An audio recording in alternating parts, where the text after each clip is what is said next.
At a family dinner, Grandma asked me, "Is the $1,500 I send you every month enough?"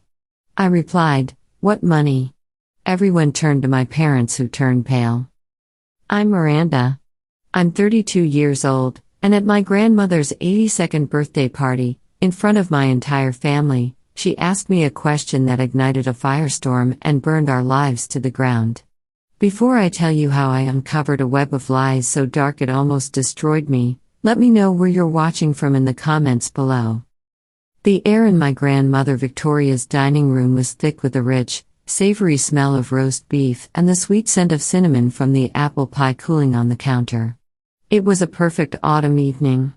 Outside, the leaves were turning brilliant shades of red and gold. Inside, the house was filled with warmth and laughter. It was her 82nd birthday, a huge milestone, and the whole family had gathered. My Uncle James was holding court at one end of the table, telling a loud, booming story, while my Aunt Kathy listened with predatory glee, always looking for a new piece of gossip. My cousins were laughing, their faces bright and carefree. For a fleeting moment, as I watched my dad Harold chuckle at one of my uncle's jokes and my mom Patricia smile that picture-perfect smile, I allowed myself to feel a sense of peace. We almost looked normal, happy, the kind of family you see in a Thanksgiving movie. I was sitting quietly, a ghost at the feast, trying to absorb some of the warmth. These moments were a luxury I had learned to appreciate. My life was demanding but fulfilling, running my real estate development company, managing my property portfolio worth $28 million, and maintaining the careful balance of success I had built from nothing. But for Grandma Victoria, I would always show up. I would move mountains for her. She was the sun around which our family planet orbited. At 82, she was sharper than people half her age, with intelligent eyes that seemed to see right through you. She caught my eye from across the table and gave me a genuine, warm smile. It was a smile of pure affection, a smile that made me feel seen, something I hadn't felt from my own parents in years. She waited for a lull in the conversation, then her voice, clear and strong, cut through the remaining chatter. The room quieted instantly. Everyone respected her. "Miranda, dear," she said, her focus entirely on me, "I've been meaning to ask, and I keep forgetting. Is the $1,500 I send you every month enough? I know starting a business is so expensive these days. If you need more for your office or investments, you must tell me." The fork in my hand stopped moving. It hovered halfway to my mouth, loaded with mashed potatoes. The world seemed to grind to a halt. A dozen pairs of eyes swiveled in my direction. My brain struggled to process her words. $1,500 every single month? That was pocket change compared to my monthly revenue, but the principle behind it was worth everything. She believed in me when no one else did. A short, confused laugh burst out of me before I could stop it. It sounded loud in the suddenly silent room. "What money, Grandma?" Silence. This wasn't just a pause in conversation. This was a heavy, suffocating void. The air became thick, hard to breathe. The laughter, the warmth, the happiness, it all evaporated in an instant. I looked around the table. No one was looking at me anymore. Every single person, my uncle, my aunt, my cousins, was staring at my parents. My mother's face was a horrifying mask of frozen cheerfulness. Her smile was still there, but it was brittle, grotesque, like a porcelain doll that was about to shatter. My father's jaw had gone slack, his face ashen. He stared at his plate as if it held the secrets to the universe, and my younger sister Bethany, the golden child, the center of their universe, had a muscle twitching violently in her cheek. The perfect family portrait had just been ripped to shreds. Grandma Victoria's warm expression was gone, replaced by a look of cold, hard clarity. She didn't need to raise her voice. The quiet menace in her tone was more terrifying than any shout. "Patricia. Harold. Explain." To understand the depth of that single word, explain, you have to understand the world my parents had built. It wasn't just a lie about money. It was a lie about everything. The silence in that room wasn't new. It was the same silence that had greeted every one of my achievements, the same silence that had answered every one of my attempts to connect. It was a silence built brick by brick over 32 years. Let me paint you a clearer picture of my life. A typical Tuesday for me started at 5:30 a.m. I'd wake up in my penthouse apartment overlooking the city skyline and review my property portfolio before the markets opened. For 2 hours, I'd analyze investment opportunities, the quiet efficiency of my home office, a stark contrast to the chaos I had once known. Then site visits until 3 p.m. after work. I wouldn't go to fancy cocktail parties. I'd go to my evening MBA classes downtown, where I'd study finance and law until the 10 p.m. closing time. I remember one night vividly from 5 years ago. A difficult client had just closed on a $2 million property deal. My phone buzzed with the wire transfer confirmation. My commission was enough to buy a luxury car outright. As I was celebrating this milestone alone in my car, my phone buzzed again. It was a picture from my sister Bethany's Instagram feed. She and her latest boyfriend were at a spa resort in Cabo, lounging by an infinity pool, designer cocktails in hand. The caption read, "Mom and Dad's little princess living her best life." I felt a bitter taste rise in my throat. I had just closed the biggest deal of my career, working 16-hour days for months, and went home to an empty apartment with a takeout dinner. That was my successful life. My sister's life was a different story, written by different rules. In my parents' eyes, she was the beautiful protagonist of our family's fairy tale. I was the background character. They funded her luxury lifestyle, paid for her designer wardrobe, and covered her credit card bills whenever she needed it. They called it investing in her happiness. My achievements, my exhaustion, my relentless drive to succeed, that was called Miranda being Miranda, as if ambition was somehow unseemly. The injustice was a constant companion, a dull throb of resentment I carried with me everywhere. But the real poison in our family's well came from a promise that had been my only source of hope. I was 18, standing in the same dining room, clutching my nursing school acceptance letter.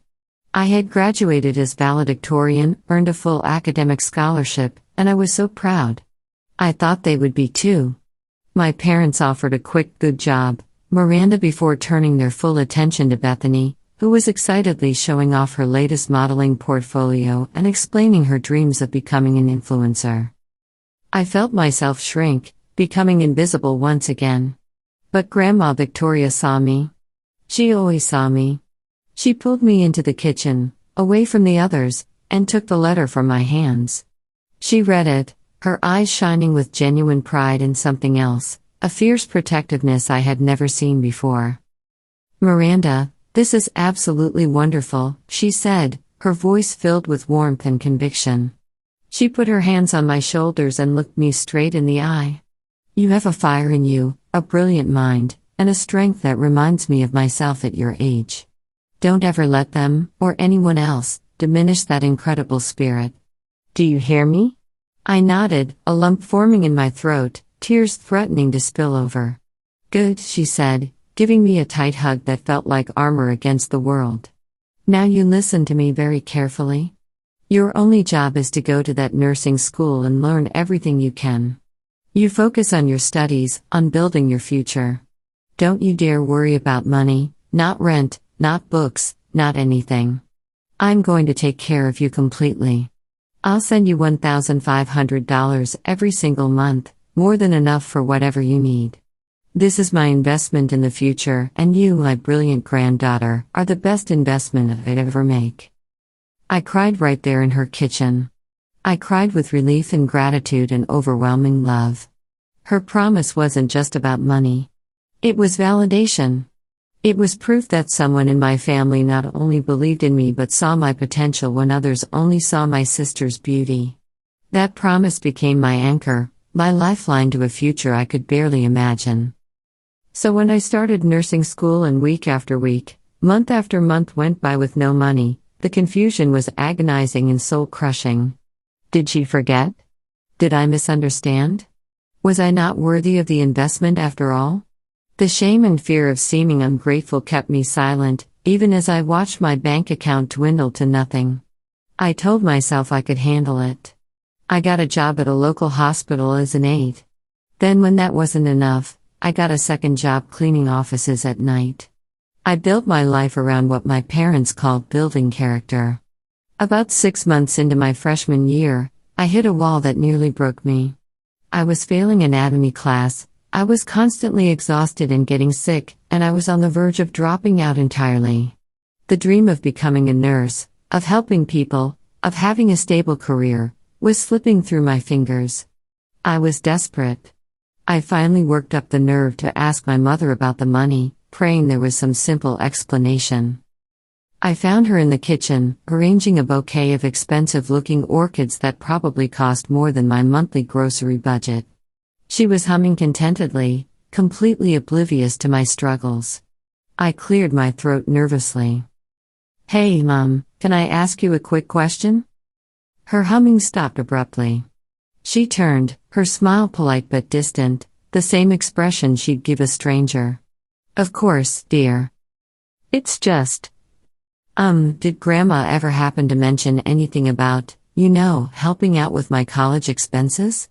I tried to sound casual, like it was no big deal, even though my future hung in the balance. Her polite smile tightened into something cold and calculating. "What do you mean exactly?" "Well, a while ago she said she might send some money to help out, and I was just wondering if maybe the checks got sent here by mistake or something." My voice was getting smaller with each word. Her laugh was a sharp, ugly sound that cut through me like glass. "Miranda, you're 18 years old. Are you seriously standing here asking me about an allowance? Your sister is out there networking, building her brand, making connections, and you're here begging for handouts like some kind of charity case. I thought we raised you to be more self-reliant than that." Every word was a carefully aimed dart, designed to make me feel small and ashamed and pathetic. "But Mom," I stammered, the injustice of it making my face flush with humiliation and anger, "Bethany doesn't even have a job. You pay for her apartment, her car, her designer clothes, her photo shoots.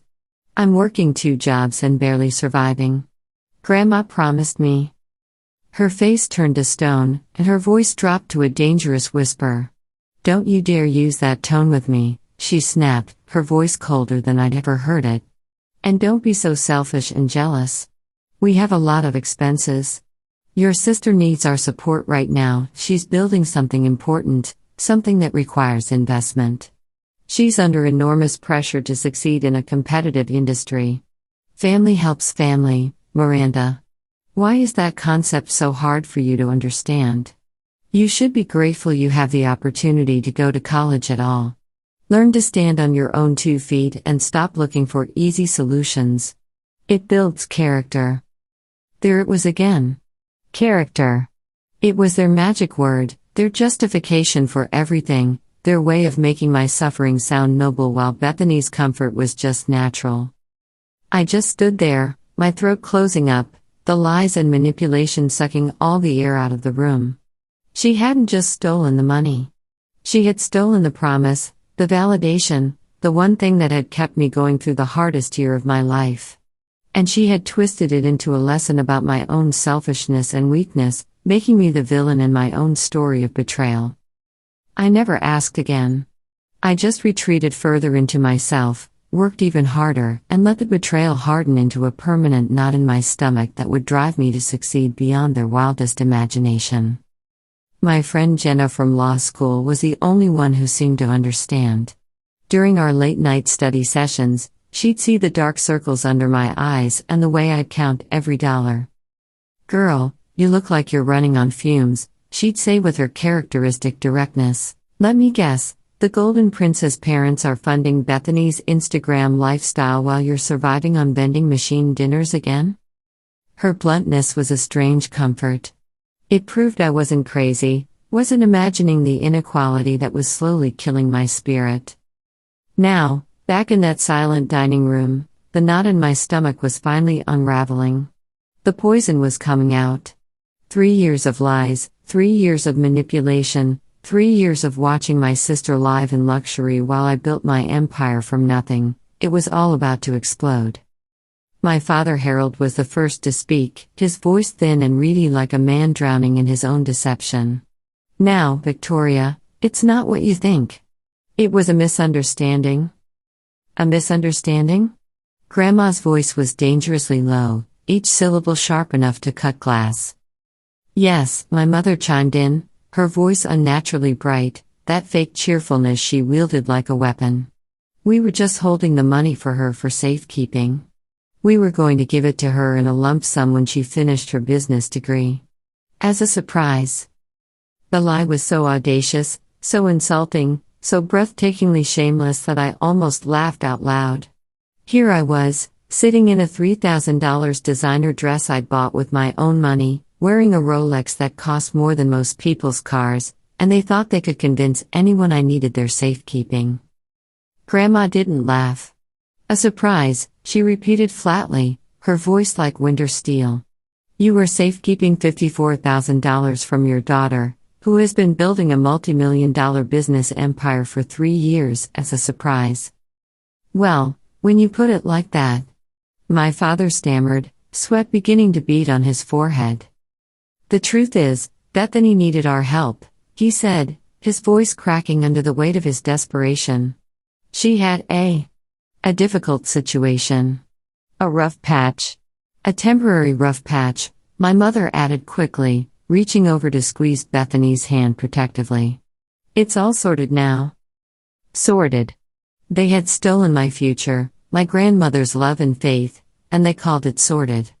The casual dismissiveness of it made my blood run cold. I looked over at my sister, expecting to see some flicker of shame, some acknowledgement of the devastation she had caused. But Bethany wasn't looking at me with remorse.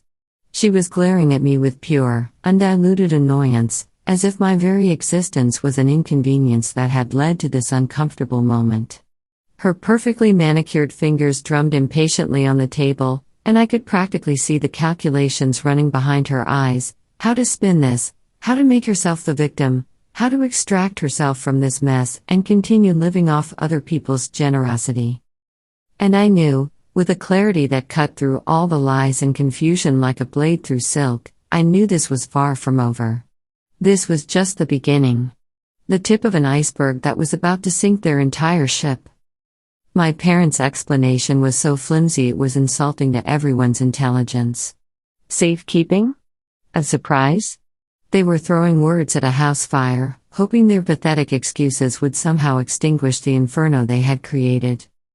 Grandma Victoria, a woman who had built a business empire in the 1960s when men still thought women belonged in kitchens, a woman who could spot a con artist from 3 states away, was having absolutely none of it. Her gaze was like a laser beam, fixed on my father with the intensity of a prosecutor who already knew the defendant was guilty. Harold, you were a bank manager for 35 years. You spent your entire career handling other people's money. You know the difference between safekeeping and embezzlement. So let's stop playing these ridiculous games. What kind of rough patch requires you to systematically steal over $50,000 from your other daughter? My dad flinched as if he'd been physically struck, his face going from pale to gray. It was an investment opportunity, Victoria, he mumbled, refusing to meet her eyes, staring instead at his hands like they might provide some escape route. A sure thing. Bethany had this amazing opportunity, and it went south. An investment, Grandma repeated, her voice dripping with such sarcasm it could have stripped paint. And you, Patricia, you went along with this investment? You, who spent 20 years as a bookkeeper, who knows exactly what fiduciary responsibility means. My mother, ever the loyal defender of her golden daughter, puffed up with manufactured indignation like a peacock protecting its chick. We were helping our daughter. It's what parents do. We were just so worried about her future. She was under tremendous pressure, trying to break into modeling, trying to build her brand. The competition is so fierce. We couldn't let her fail when she was so close to making it big. Her voice trembled with the kind of manufactured righteousness that made my skin crawl. The same tone she'd used when explaining why I didn't deserve birthday parties as elaborate as Bethany's, why I should be grateful for hand-me-downs while Bethany got designer clothes. So you let Miranda fail instead? Grandma's question was quiet, but it landed with the force of a sledgehammer. You let your other daughter struggle and work herself to exhaustion while you funded. What exactly? What did Bethany accomplish with $54,000? My mother opened her mouth, then closed it like a fish gasping for air. She had no answer for that, because the truth was too ugly to speak aloud. I couldn't stay silent any longer. The rage that had been building inside me for 3 years was finally breaking free, and my voice, when it came out, was steady and cold as Arctic ice. What kind of investment, Bethany?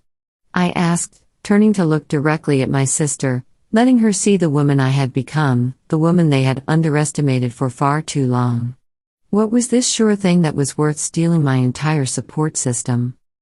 Bethany, who had been staring sullenly at her designer nail art, finally looked up. Her eyes were cold, empty, devoid of any remorse or human decency. She gave a short, dismissive laugh that sounded like breaking glass. Oh please, Miranda. You wouldn't understand it. It involves creativity, vision, building a personal brand. It's a little more complicated than whatever it is you do with those boring buildings and spreadsheets. The insult, so casual, so predictably cruel, so perfectly encapsulating everything that was wrong with my family's dynamic, was the final straw. The years of being dismissed, of being the family afterthought, of being told my achievements were somehow less valuable than her pretty face and empty ambitions, it all ignited into a single point of pure, clarifying rage that burned away every last vestige of the insecure girl I used to be.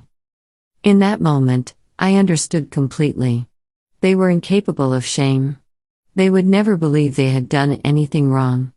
In their twisted, narcissistic worldview, Bethany was entitled to my grandmother's money, my future, my dreams, and I was selfish and unreasonable for questioning their divine right to redistribute wealth from the worthy to the worthless. And a dark, cold certainty settled in my gut like poison turned to medicine. This was bigger than just the money. The story didn't add up. There was a desperation in their lies, a frantic quality to their excuses that hinted at something much more rotten beneath the surface. As my internal world was crystallizing into something sharp and dangerous, I saw another drama playing out in the corner of my eye that would prove to be the key to everything. Bethany's current boyfriend Marcus had been a statue throughout the whole exchange, but not the kind of supportive statue you'd expect. His face was pale, his knuckles white around his wine glass, and he was staring at Bethany with an expression I recognized from my real estate dealings, the look of an investor who had just realized he'd been sold a worthless property. When Bethany made her condescending remark about my boring buildings and spreadsheets, it was as if a switch flipped inside him. The mask of the devoted boyfriend cracked, revealing something much more interesting underneath. He stood up so abruptly that his chair scraped loudly against the floor, making everyone jump like guilty children. Bethany, he said, his voice dangerously calm and tight with barely controlled fury, I need to speak with you. Right now. In the hall. It was not a request. It was the voice of a man who had just connected some very ugly dots. My Aunt Kathy leaned forward, her eyes wide with the gossipy delight of someone witnessing a car crash in real time. Bethany looked irritated but not worried. She was so used to charming her way out of everything that she couldn't recognize genuine threat when it was staring her in the face. They disappeared into the hallway, and an awkward, tense silence descended over the dining room once again. We all sat there, pretending not to listen to the angry, hissed conversation coming from the entryway, but the acoustics of Victoria's old house were brutally unforgiving. Lied to me from the start. Every penny I gave you. Where is it, Bethany? That was my grandmother's diamond necklace. That was worth $15,000. How could you pawn my family heirloom and tell me it was stolen? The words hit the dining room like bullets, each revelation more damning than the last. My parents' faces went from pale to gray to green as the scope of Bethany's deception became clear. You told me you were starting a boutique. You told me you needed startup capital. I gave you everything, my savings, my grandmother's jewelry, my trust fund money, and you spent it on what? Designer clothes? Spa treatments? Cocaine? The argument culminated in a sharp, distinct slapping sound that echoed through the hall like a gunshot. Everyone in the dining room flinched. A moment later, the heavy front door slammed shut with such force that the chandelier rattled. Bethany reappeared in the doorway, alone, trying to arrange her face into a mask of wounded innocence, but the bright red handprint blooming on her cheek told a different story. She looked around the room with the calculating eyes of a predator whose hunting ground had suddenly become dangerous. My mother immediately rushed to her side, fussing over her like she was a wounded child instead of a grown woman who had just been exposed as a serial con artist. Bethany, sweetheart, what happened? Where's Marcus?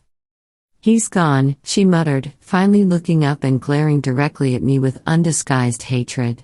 He left. Are you happy now, Miranda? You and your perfect little life. You just had to ruin everything with your drama. She was blaming me. After 3 years of systematic theft, after destroying multiple relationships with her lies, after stealing from her own family, she was still trying to twist the narrative to make me the villain. It was breathtaking in its shameless audacity. But my attention wasn't on her pathetic attempt at deflection. My businessmen's I had caught something far more interesting. On the floor of the entryway, scattered in Marcus's furious exit, were several small white slips of paper that had fallen from what must have been Bethany's purse. Even from across the room, I could make out the distinctive logos: Premium Pawn and Jewelry, Golden State Loans, Quick Cash Advance. My heart began to pound, not with fear, but with the predatory excitement of a hunter who had just spotted her prey's weakness. Pawn tickets. Multiple pawn tickets. This wasn't just about my stolen money. This was about a pattern of fraud, theft, and deception that went far deeper than anyone in this room had imagined. The final vestiges of the old Miranda, the one who had been afraid to fight back, burned away completely, replaced by the steel-spined businesswoman who had turned a nursing degree into a real estate empire. I stood up from the table with the fluid grace of someone who owned the room. Every eye swiveled to me, but for the first time in my life, I wasn't shrinking under their attention. I was commanding it. Grandma, I said, my voice carrying the authority I'd learned in boardrooms and business deals, please don't let anyone leave just yet. I need exactly 1 minute to collect something from the hallway. I believe there are quite a few more investments that you, and the rest of the family, need to know about. I wasn't the scared little girl anymore. I wasn't the victim. I was the prosecutor, the judge, and the executioner all rolled into one, and I was about to deliver a verdict that would change everything. I turned my back on their shocked faces, walked deliberately into the hall, and bent down to pick up the scattered pawn tickets. My hand was steady now, steadier than it had been in years. The truth was my weapon, and I was finally ready to wield it with surgical precision.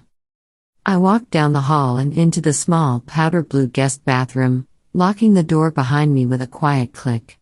I needed a sanctuary, a moment of silence to let the roaring in my ears subside and to process what I was about to unleash. I leaned my forehead against the cool wood of the door, taking a deep, steadying breath that tasted like victory and vengeance in equal measure.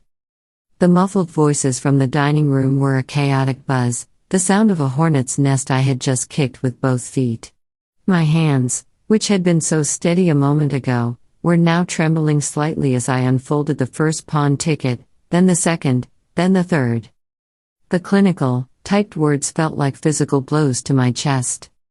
Item: diamond tennis bracelet, 2.5 carats total weight. Payout: $3,500. Item: men's Rolex Submariner, vintage 1985. Payout: $4,200. Item: emerald and diamond earrings, estate piece. Payout: $2,800. Over $10,000 in pawn jewelry from just these 3 tickets alone. But it wasn't just the money that made my blood run cold, it was the dates. These weren't recent desperate acts. They were spread out over months, A systematic liquidation of valuable items that definitely didn't belong to my unemployed sister. This wasn't a rough patch. This was a carefully orchestrated criminal enterprise, and my parents weren't just enablers, they were accessories to what was clearly a much larger scheme. My first impulse was pure, white-hot rage. I wanted to storm back in there, throw these tickets on the table like playing cards, and watch Bethany's carefully constructed world crumble in real time. But the businesswoman in me, the part of me that had learned patience and strategy in boardrooms and hostile negotiations, held me back. I knew exactly what would happen: more lies, more desperate denials. My mother would conjure some elaborate story about Bethany borrowing jewelry for photo shoots. My father would stare at his shoes and mumble about misunderstandings. They were masters of deflection, experts at creating reality distortion fields around their precious golden child. I needed more than pawn tickets. I needed something ironclad, something so damning that even they couldn't lie their way out of it. And I had a pretty good idea of where to find it: my parents' home office upstairs. Harold had always been meticulous about paperwork, a legacy of his banking days. If Bethany had been running cons for months, if there was identity theft or fraud involved, there would be a paper trail somewhere in that office. Financial documents, bank statements, maybe even correspondence with victims. I took another deep breath, smoothed my dress, and unlocked the door. The family was still in a state of chaos and confusion downstairs. No one would notice me slipping away for a few minutes of reconnaissance. Each step I took up the grand, curving staircase felt heavy with purpose. I wasn't a guest in this house anymore. I was an investigator, a prosecutor gathering evidence, a daughter finally ready to hold her family accountable for their crimes. The upstairs hallway was dark and quiet, heavy with the weight of family secrets. My parents' office was at the far end, next to their bedroom. I pushed the door open. It let out a soft creak that sounded like a confession, slipped inside, my heart pounding with anticipation, and gently closed it behind me. The office was exactly what I'd expected: obsessively organized, with labeled file cabinets and color-coded binders that spoke to my father's banking background. Harold's need for order had always been his defining characteristic, which made it all the more ironic that he'd allowed his life to descend into such chaos. My eyes scanned the room methodically, looking for anything that seemed out of place or suspiciously hidden. Where would a man like Harold keep evidence of his daughter's crimes? I started with the desk, carefully rifling through neat stacks of bills and financial statements, credit card statements for accounts I didn't recognize, bank statements showing large cash withdrawals with no explanations. Getting warmer, but still not the smoking gun I needed. I moved to the file cabinets, my fingers walking through alphabetically arranged folders. Insurance. Medical. Tax returns. And then I found it, a folder labeled simply B in Harold's careful handwriting. My pulse quickened as I pulled out the folder. It was thick, much thicker than it should have been for simple family documents. I opened it and immediately felt my world tilt on its axis. The folder was filled with correspondence, dozens of letters, emails printed out, even handwritten notes. At first glance, they looked like business correspondence, but as I read more carefully, a horrifying pattern emerged. Letters from men, wealthy men, judging by their letterheads and addresses. Doctors, lawyers, business owners, even a city councilman. All of them had one thing in common: they were writing about Bethany. About money they'd given her. About promises she'd made. About engagement rings and wedding plans that had mysteriously evaporated along with their cash. Dear Mr. and Mrs. Patterson, I am writing regarding your daughter Bethany and the $15,000 I invested in what she described as her boutique startup. As I have been unable to reach her for the past 3 weeks. I trusted your daughter with my grandmother's diamond necklace, which she claimed she needed for a modeling portfolio. The photographer has no record of working with her. Bethany assured me that the $8,000 was a short-term loan for her business venture. I am now discovering that there is no business, no venture, and no intention of repayment. Letter after letter, victim after victim. My sister wasn't just a spoiled brat living off stolen money, she was a serial con artist, a romance scammer who had been systematically targeting wealthy men for years. And my parents weren't just enablers, they were her customer service department, fielding complaints and making excuses for her crimes. But it was the last item in the folder that made my vision blur with rage. It was a bank statement for an account I'd never seen before, in Harold's name but clearly being used to launder Bethany's con money. The deposits matched the amounts mentioned in the victim letters, and the withdrawals were a clear pattern, smaller amounts going to Bethany for her lifestyle, larger amounts being moved to other accounts, including the one that should have been receiving my grandmother's monthly support. My brain struggled to process the scope of the betrayal. It wasn't just that they'd stolen my money. They had used it to help Bethany escape the consequences of her crimes. The $54,000 wasn't supporting her modeling career or any investment opportunity. It was being used to pay off her victims, to keep them quiet, to prevent her from facing criminal charges.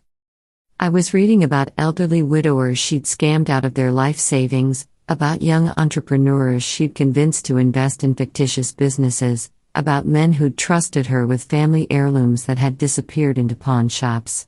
And my parents had been helping her do it, using my grandmother's love and my stolen future as their slush fund for damage control. The rage I felt earlier was nothing compared to this nova of fury that exploded in my chest. This was beyond family dysfunction. This was criminal conspiracy. Identity theft. Wire fraud. Conspiracy to commit multiple felonies. And I was the one who was going to stop it. My hands were completely steady now as I carefully photographed every single document with my phone. I arranged the evidence into a neat, damning pile, making sure I had everything I needed to not just destroy Bethany, but to ensure she faced real consequences for what she'd done. I walked out of the office with the confidence of someone who held nuclear weapons. I didn't go back to the dining room. I walked straight to the closed door of my grandmother's study, knowing she would be in there, probably trying to process the evening's revelations in her sanctuary. I knocked twice, firm, decisive sounds that announced the arrival of justice itself. The game was over. I was about to detonate a bomb that would leave nothing standing but the truth. Grandma Victoria was in her study, just as I'd expected. The door wasn't locked. She was sitting in her big green leather chair, not reading, but staring blankly out the window at the garden, now shrouded in darkness. A half-empty cup of chamomile tea sat cold on the coaster beside her, steam long since dissipated into the evening air. The formidable matriarch from the dining room was gone. In her place was a woman who looked tired, defeated, and profoundly sad. For the first time since I'd known her, she looked every one of her 82 years, the weight of family betrayal etched into the lines around her eyes. She turned as I entered, her eyes questioning, clouded with a weary pain that spoke of decades of family disappointments she'd quietly endured. I didn't offer a greeting. I didn't have the words for what I was about to unleash. Instead, I walked to the magnificent mahogany desk that had been in our family for generations, and under the warm, focused glow of the green banker's lamp, I laid out my evidence piece by damning piece, like a prosecutor preparing for the trial of the century. First, the multiple pawn tickets scattered like confessions across the leather surface. Then the thick folder of victim correspondence, each letter a testament to Bethany's systematic criminal enterprise. I took the bank statement showing the money laundering operation and placed it directly in front of her, turning it so she could read every devastating detail.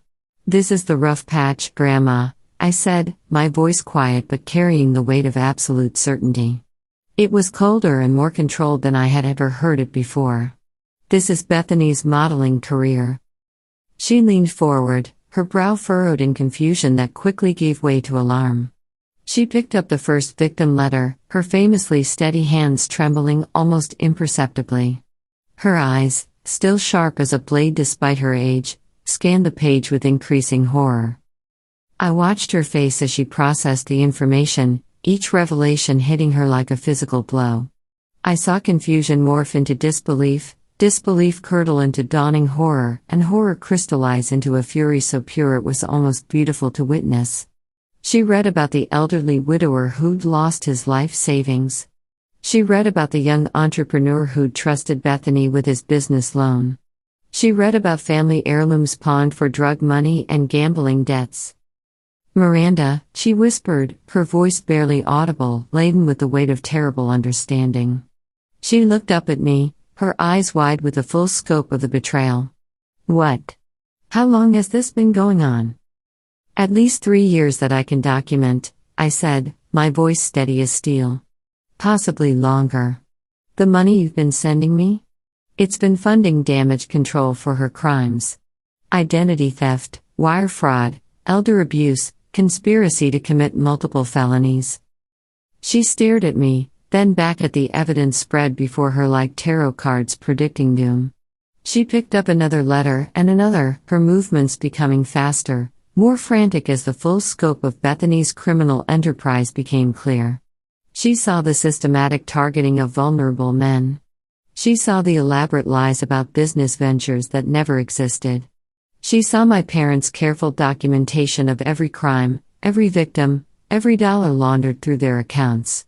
When she finally looked up at me again, her face was a mask of stone carved by righteous fury. The sadness was gone. The weariness was gone. The anger that replaced them was not the hot, impulsive anger of being lied to. It was the cold, calculated, and absolute fury of a queen who has discovered high treason in her own court. She had just been shown, in black and white and devastating detail, that her own children had not just enabled and protected a serial criminal, but had actively participated in covering up crimes that had destroyed innocent people's lives. "She's a predator," Victoria stated. It wasn't a question. It was a verdict delivered with the finality of a gavel striking wood. I simply nodded, my throat tight with 3 years of suppressed rage finally finding its voice. She rose from her chair with the deliberate grace of someone about to declare war. She stood taller, her spine ramrod straight, the full force of her formidable personality returning like a hurricane making landfall. All traces of the tired old woman were gone, replaced by the steel-spined businesswoman who had built an empire in a man's world. "They will not get away with this," she said, her voice like winter wind cutting through stone. "This ends tonight, and it ends completely." She looked at me then, a long, searching look that seemed to see straight through to my soul. Her eyes held something I'd never seen before directed at me, respect, admiration, and perhaps a hint of pride at the woman I'd become despite everything they'd put me through. "Are you ready for this, Miranda?" she asked, her voice carrying the weight of what she was really asking. Was I ready to destroy my own family to serve justice? "I've been ready for 3 years," I replied, and the strength in my own voice surprised even me. "Let's finish what they started." "Good," she said, giving a single, sharp nod that sealed their fate. She placed a weathered but still strong hand on my shoulder, a gesture of solidarity, of alliance, of recognition that I was no longer the victim in this story. "Let's show them what real consequences look like." We walked out of the study together, side by side, like generals marching toward a battlefield where victory was already assured. It was a paradigm shift that changed the very air around us. I was no longer the forgotten daughter, the family disappointment, the one who had to apologize for her own success. I was Victoria's chosen successor, her ally in justice, and for the first time in my life, I wasn't fighting this battle alone. When we re-entered the dining room, the chaotic energy immediately dissipated like smoke before a hurricane. The family fell silent, their desperate whispered conversations dying in their throats. They saw the look on my grandmother's face, the cold certainty of someone who held all the cards, and they knew the final judgment was at hand. Grandma Victoria did not return to her seat at the side of the table. She stood at the head like the CEO she'd always been, a commanding, regal figure who owned the room and everyone in it. "Bethany," she began, her voice deceptively calm, carrying the quiet menace of a predator who has cornered its prey, "earlier this evening, you belittled your sister by saying she didn't understand creativity and vision. Perhaps you could enlighten us about your creative ventures." Explain your business model. She took the first victim letter from my hand and held it up for all to see, her voice growing stronger with each word. This is a letter from Dr. James Morrison, a 67-year-old cardiologist. He seems to be under the impression that you owe him $15,000 for what you described as startup capital for your boutique. As there is no boutique, and never was, I'd love for you to clarify where his money went. Bethany's face went from pale to gray to green in rapid succession. She shot a desperate, panicked look at our parents, her carefully constructed mask of innocence cracking like cheap paint in the sun. I don't know what you're talking about, she stammered, but her voice lacked conviction. That's not. There must be some mistake. A mistake? Victoria's voice was dangerously soft, the tone of someone savoring the moment before delivering a killing blow. She held up another letter, then another. And what about Robert Chen, the young tech entrepreneur who gave you $8,000 for what you called influencer marketing services that were never delivered? Or elderly Mrs. Patterson, whose late husband's watch, a family heirloom worth $12,000, somehow found its way to a pawn shop after you borrowed it for a photo shoot? With each name, each crime, Bethany seemed to shrink further into her chair. The golden child who had ruled this family through manipulation and lies was finally being exposed for what she truly was. My mother Patricia finally broke, shooting to her feet with the desperate energy of someone watching their world crumble. Victoria, that is enough.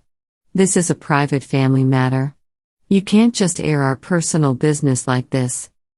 A family matter? Victoria's voice exploded through the room like thunder, making everyone flinch and cower.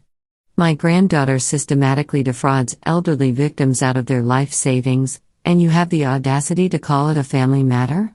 My own son and his wife not only enable a serial criminal but actively help her launder money and silence her victims, and you call it a family matter? This stopped being a family matter the moment you decided to protect a predator instead of protecting innocent people. She pointed a trembling, accusatory finger at me, her voice rising with righteous fury. This woman, this brilliant, successful woman who built a fortune through hard work and integrity while you funded a criminal enterprise with money meant to support her dreams. The word criminal echoed in the silent room like a death sentence. My father Harold made a choking sound and buried his face in his hands, finally understanding that there would be no escape from this reckoning. Victoria took a deep, shuddering breath, regaining her icy composure with the practiced ease of someone who had controlled boardrooms for decades. Harold. Patricia. As of this moment, you are completely cut off. Every form of financial support is terminated immediately. Every last cent you stole from Miranda will be repaid to her, with interest, from your savings and retirement accounts. I will personally oversee the transfer first thing tomorrow morning. She paused, letting the brutal finality of her words sink in like poison. Then she delivered the coup de grace with the precision of a surgeon removing a cancer. And tomorrow morning, she announced, her gaze sweeping over the wreckage of her family like a queen surveying a conquered battlefield, I will be on the phone with my attorney, David Richardson. I'm scheduling an emergency appointment to completely restructure my will, all my trust funds, and my entire estate. The house, the stocks, the business holdings, the family trust, everything. Her eyes, now completely void of any familial warmth, landed on my parents with the weight of absolute judgment. I must ensure my legacy, everything Henry and I worked our entire lives to build, goes to someone with integrity, someone worthy of trust, someone who will use it to heal the damage this family has done rather than cause more harm. She didn't have to say my name. Everyone in that room knew. The tectonic plates of our family had just shifted violently and irrevocably. I wasn't the outcast anymore. I wasn't the disappointment. I was the one left standing when the dust settled, the inheritor of an empire built on honest work rather than lies and theft. My mother stared in shock, her mouth opening and closing like a fish drowning in air, no sound emerging from her throat. My father sobbed quietly into his hands, the sound of a man who had just realized he'd lost everything that mattered. And Bethany finally looked at me with something I'd never seen before, fear. Not of consequences, but of me. In her eyes, I saw the dawning realization that the sister she dismissed and exploited had become more powerful than she could ever dream of being. In her gaze, I saw a promise that this war was far from over. The silence that followed my grandmother's decree was profound. It was the silence of utter devastation, the quiet after lightning splits an old tree.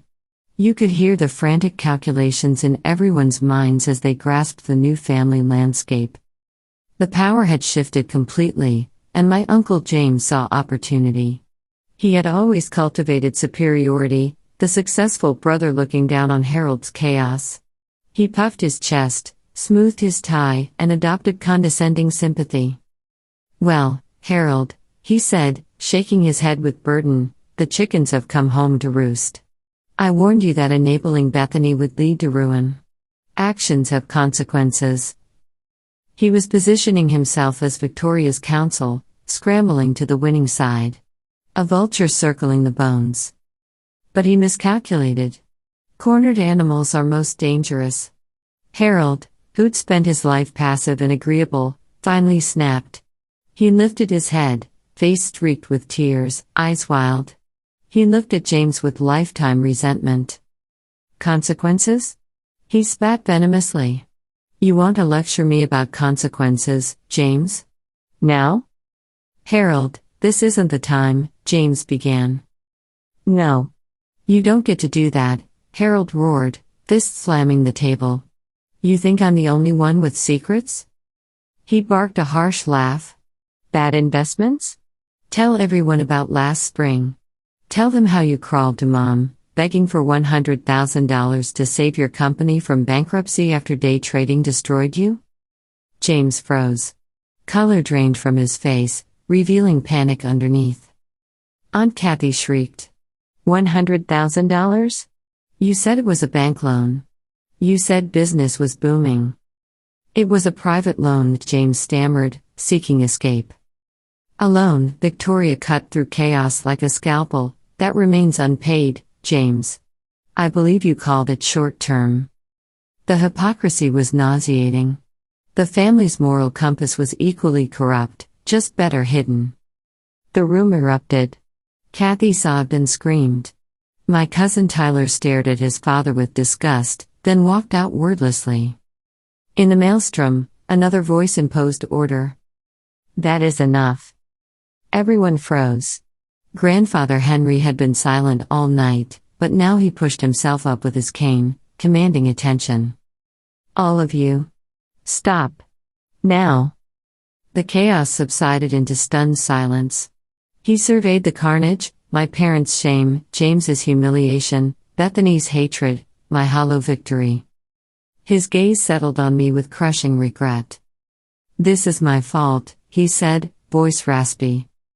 Victoria immediately went to him. "Henry, no. This is their greed, not yours." "No," he insisted, shaking his head. "It starts with me." He looked at me while addressing the room. "It was my idea when Victoria planned to send money for your education, Miranda," I said. "Just send it to Harold and Patricia's account. Simpler. No gift tax complications. They're her parents. They'll do right by her." I thought I was being practical. He took a shuddering breath. "I never imagined this. I saw you working late, lights on all night in your apartment. I said nothing. I thought you were driven like Victoria. I didn't realize you were drowning." He turned disappointed eyes to my parents. "My simple advice gave you the key to betrayal. Day after day, for years. I failed you as a grandfather, Miranda. I'm sorry." His confession was devastating. Not an excuse, a tragic origin story. The final puzzle piece showing how good intentions in wrong hands could fester into betrayal. The fight drained from the room. In the silence, I found strength to end it. I stood, legs steadier than all night. I faced my parents and sister with quiet finality. "I don't want apologies," I said clearly. "Apologies mean you're sorry. You're not sorry for what you did. You're only sorry you got caught." I looked at Patricia's self-pitying tears, Harold's averted eyes, Bethany's palpable hatred. Here's what happens, I continued. I'm leaving tonight. I need time and space. Don't call, text, or find me. When I'm ready, if ever, I'll make contact. I turned away. I hugged grandfather's frail shoulders tightly. Then grandmother. Thank you, I whispered. I walked out of the dining room, through the front door, into cool night air, leaving the ruins behind. I didn't look back. Walking away from my family that night felt like stepping out of a burning building. The air was cold and sharp, but I could finally breathe. The year that followed was slow reconstruction, like rebuilding after an earthquake. It was painful and messy. Some days, aftershocks of grief nearly knocked me down. But it was also the first year of my real life. Grandma Victoria was as good as her word and twice as ruthless. Monday morning, my new account received $54,000, plus $10,000 for what her lawyer termed punitive damages. The financial pipeline to my parents was severed completely. Within months, they took a second mortgage to stay afloat. They sold Bethany's designer car. The consequence-free world they built had evaporated overnight. The freedom money gave me was staggering, but not how you'd think. I didn't splurge. First, I quit my hospital night shift. I walked in, thanked my supervisor, and handed over my badge. The relief felt physical, like removing a heavy coat I'd worn for years. I kept consulting part-time, not needing money but loving the strategic thinking. It was my sanctuary. For the first time, I wasn't just surviving, I was thriving. I poured newfound energy into expanding my business. I met with investors during lunch meetings. I joined a real estate association.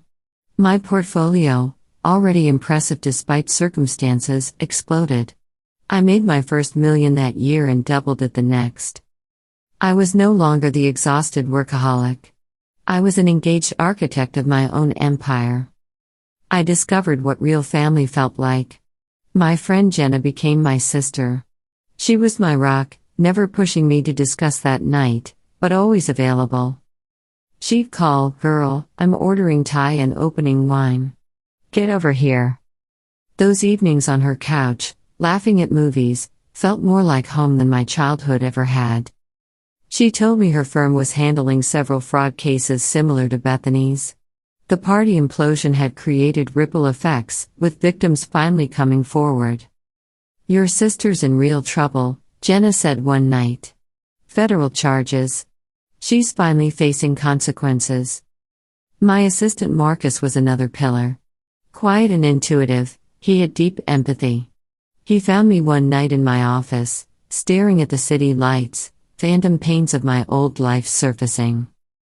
He didn't offer platitudes. He just brought coffee and sat in comfortable silence. His presence was more healing than words. My relationship with my grandparents was reborn. We had dinner every Sunday. In those quiet evenings, I truly knew them. Grandpa Henry discussed my business ventures, treating me as an intellectual equal. Grandma Victoria shared stories of building her empire in a man's world. They showed their true selves, vulnerabilities and strengths. They taught me what integrity really meant. My old family tried breaching the silence I'd built. First came angry voicemails from Bethany, blaming me for ruining her life. I deleted them unheard. Then my mother's campaign began, texts mastering manipulative guilt. "Miranda, I hope you're happy. Your father's health is suffering from this stress. We miss our daughter. This silence tears the family apart. Time to forgive." The final straw: "I don't understand why you're doing this to me after everything I've done for you." Never once, "I'm sorry for what we did." Always about them, their pain, their needs. It proved my decision right. They hadn't changed, just lost power over me. Almost a year later, before Thanksgiving, my phone rang. Unknown number. Instinct made me answer. "Hello," I said. A pause. "Miranda. Sweetheart. It's Dad." He sounded different, thinner, tired. I stayed silent. Listen, Miranda, nervousness in his voice, I know you said not to call, but your mother. We hoped you'd consider Thanksgiving dinner. To start over. Be a family again. I closed my eyes, picturing him, broken by his own consequences, not my actions. I felt pity, not anger. But pity wasn't enough to return to that burning building. I can't do that, Dad, I said quietly but firmly. I'm not ready, and won't be for a long time. But sweetheart. I have to go, I said gently. I'm glad you're okay, but no. I ended the call. Not revenge, self-care. I'd spent a year building a new life filled with peace, respect, and genuine love. I was the architect, and wouldn't let the demolition crew of my past near it. Another year has passed since that call. I'm expanding my business empire now. Last month, I got approval for my largest development project yet, a $50 million mixed-use complex downtown. It's a dream I never would have dared imagine back when I was working double shifts as a nurse. Life isn't just stable anymore, it's extraordinary. Sunday dinners with my grandparents anchor my week. Grandma Victoria is planning to visit my new corporate headquarters. Grandpa Henry gave me his vintage Mont Blanc pen as congratulations. For signing million-dollar deals, he winked. Small gesture, immense meaning. My life is full. My friendship with Jenna and Marcus will last forever. I'm even dating someone, a brilliant attorney from my real estate law course who sees me, not my past baggage. Sometimes, in quiet moments, reviewing contracts at sunset, or late nights in my penthouse office, I think about them. My parents. My sister. The raw hatred has faded. Hate is heavy baggage, and I've worked too hard for freedom to carry it. What remains is hollow sadness, grief for the family I should have had. I feel sad for the mother blinded by favoritism who couldn't see her other daughter's worth. Sad for the father whose weakness enabled destruction. Sad for the sister so consumed by entitlement she saw me as obstacle, not human. The money was never the real issue. The $54,000 was just a symptom. The real crime was systematic theft of my self-worth. The real betrayal was being made to feel worthless. Ironically, losing that money and discovering truth was the most liberating event of my life. It forced me to stop waiting for their approval, hoping they'd see me. It forced me to see myself. To fight for my own value. They say what doesn't kill you makes you stronger. I'm not sure that's true. Some things just kill you a little. They leave scars. But scars don't have to shame you. They prove you healed. They testify you survived. My scars map where I've been, constantly reminding me I'll never go back. They remind me my worth isn't determined by family, bank account, or others' opinions. It's determined by my actions, integrity, and courage to protect my soul. It's the one thing no one can take from you, unless you let them. Thank you for listening. I hope this resonated somehow.